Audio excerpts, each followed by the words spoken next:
Hi, this is Andrew with AS Movies and Games. You can check out our website at arcticsunburn.com. That's ARCTIC sunburn.com. And this is day 3 in the Game a Day campaign. I'm reviewing a game every single day for 5 days straight. Not a hugely intensive session, I guess, but still pretty involved. You know, podcasting always takes time and effort, and perhaps considerably more than you would think, especially if you're editing and writing show notes and things like that. Anyway, I'm not complaining. This is pretty fun stuff to sit down and talk about games. And one of the reasons we're doing this is sort of kind of as part of an ongoing experiment that's been happening. We wrote an Elysium review for the website, and then we kind of made a big deal out of it. Not because it's like an awesome movie or the best movie of all time, but one of the accompanying things we did with that was we did a drawing inspired by the character Max da Costa. It was basically the protagonist played by Matt Damon in that movie, and he gets an exoskeleton and things like that. It's kind of cool. Anyway, we did a drawing of that as part of that review, and that one drawing is now up for auction on eBay. So we want you to go and check that out, and if you'd like to get an original piece of artwork, you know, that's the whole reason we're doing this campaign. So we'd like you to check it out. You can go to arcticsunburn.com, look under promotions, click on the banner, and you should be able to find direction as far as how and where to bid on it. Now, if you're listening to this in the future, hey, thanks for tuning in. That's great. That's awesome. So even if you're listening in the future, hey, you can still check out our website, and maybe we'll have some other promotion going on by then. Who knows? Today's game review is Tony Hawk's Pro Skater HD, and I had a chance to play this game over the course of summer 2014. It seems like I usually have 1 or 2 games that I play over the summer and complete. Maybe I just have more spare time. Maybe I'm just more burned out. Whatever the case is, this was last summer's game for me, and it was kind of perfect because I was itching to play a little bit of Tony Hawk. Really loved this series early on, and whenever a new one came out, it's like you wouldn't see me or hear from me for a couple days. So that's kind of how it went back in the day, and I guess things change as you become an adult, but that was a fun thing to do back in the day. And I played all the way through from Tony Hawk, the original. I guess I played them all for PlayStation and PlayStation 2, really. It was either Underground or Underground 2 that wasn't so great, but everything up to American Wasteland was pretty good. And I guess American Wasteland was the last one, and that was okay. So really there's just one blight in this series, and the rest are either great or so-so. But Tony Hawk's Pro Skater HD is a combination of 1 and 2, sort of with some different pros to play and different unlockable characters and things like that. As far as tricks and gameplay, it's pretty familiar stuff. There's definitely fewer tricks that you could do. I'm pretty sure there was no grind stalls or nada spins or anything like that. You could do manuals and reverts.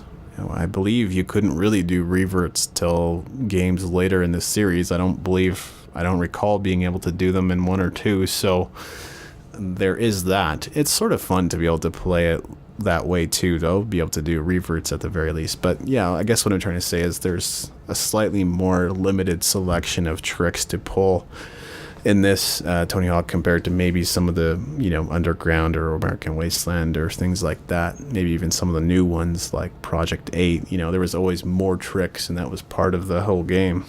But it just got more and more ridiculous over time because you had various key combinations that made it difficult.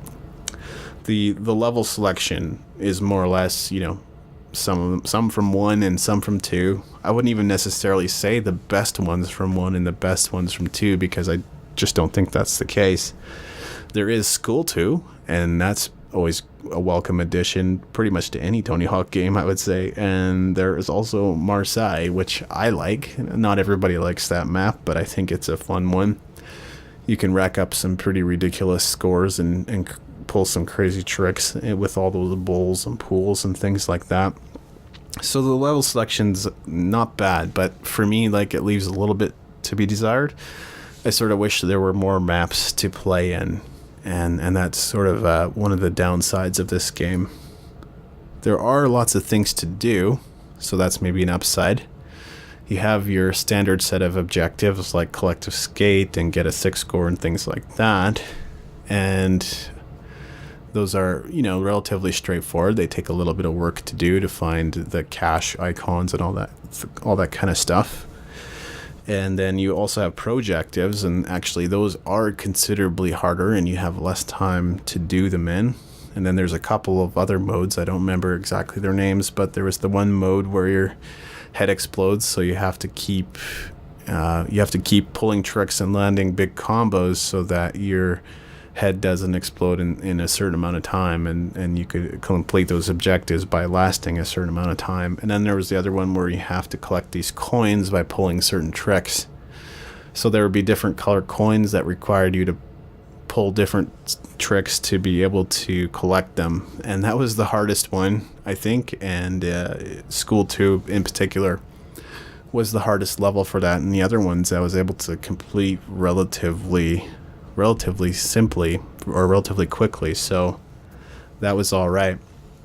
So there was considerable amount to do, but I unlocked all the characters, I got them full stats, I completed all those objectives with one skater, and it was kind of anticlimactic because once you unlock those characters and those cheats and things, there's really not a whole lot more to do. Like, you might remember the early Tony Hawk's where you'd unlock a video, so there was at least kind of some kind of incentive, whether it was a Bales video or a pro video. And I always thought those were pretty neat, and this game doesn't really have anything like that. Like, even if it wasn't videos, because we all know there's YouTube, there's plenty of opportunities to go and check out various skaters and things like that. But I still think it would have been cool if they had included some kind of extra, because you finish it and you sort of unlock and do everything, and then there's like nothing.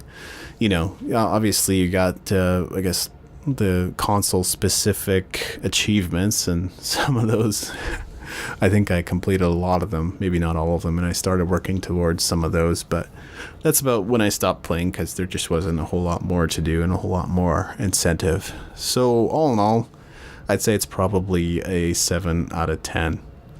In any case, tune in tomorrow for another review.